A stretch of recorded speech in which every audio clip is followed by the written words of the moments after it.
好长啊！我杨说，你看，有！破豆干包火锅吃过没得？没有。今儿带你们去搞一个新菜。哇，杨说，我没想到他们中午都那么多人。好，那还有位置没得几位？4个。4位那里有位。来这儿嘛。他们家薄豆干真的出了名的。然后我们为啥子要叫薄豆干包火锅？是因为我们要在里面煮很多菜了，包到那碗豆干里面。牛肉、鲜毛肚、虾滑、慵懒拿铁。我上回喝过，很好喝。你想，很多火锅店都是那种把荤菜写到前面噻，他们是把素菜写到第一排，可能就是让我们觉得1块钱、3块钱比较便宜吧。这些老板的小心机就被我看在眼里，就像没到我点那个1块钱的面呗。锅底还是一如既往的香。不能开动吧。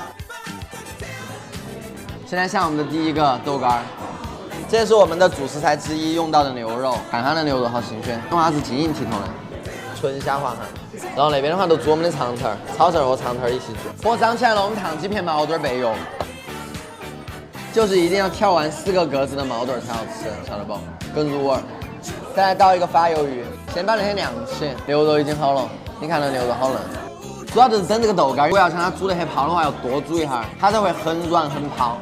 慵懒拿铁来了，只是说不能说眸颜悦色，但是它就是慵懒拿铁。咱们浅尝一下，有那味儿了。现在开始制作我们的豆干碗，我希望大家都能给我学会，知道吗？这个样子呢，真的有一点难。咱们在放最后一块的时候，先排一下油。牙刷那个土豆丝真的面一样，你看。哇，打底好了过后，我们就把我们的土豆丝面放进去，好长啊！我杨说，你看，真的，你仔细看。有！面来打底哈，然后面上我们再放一点牛肉、毛肚、虾滑，然后抄手，弄一个薄荷，精致凤，真的好看惨！家人们给我拍个照。家人们别管，我们现在要开始吃这一碗面了。哇，土豆丝豪华豆干面。举出来，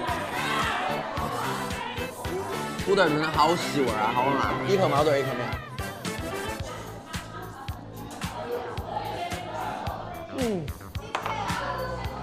咱们再来吃这个一口豆干一口面。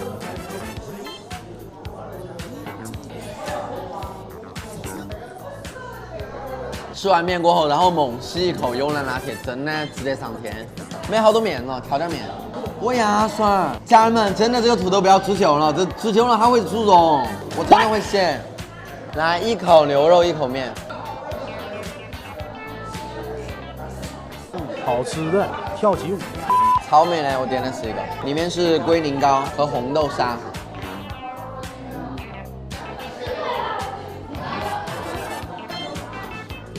加上那个炼乳是不一样。豆干包火锅，你学会了吗，大哥？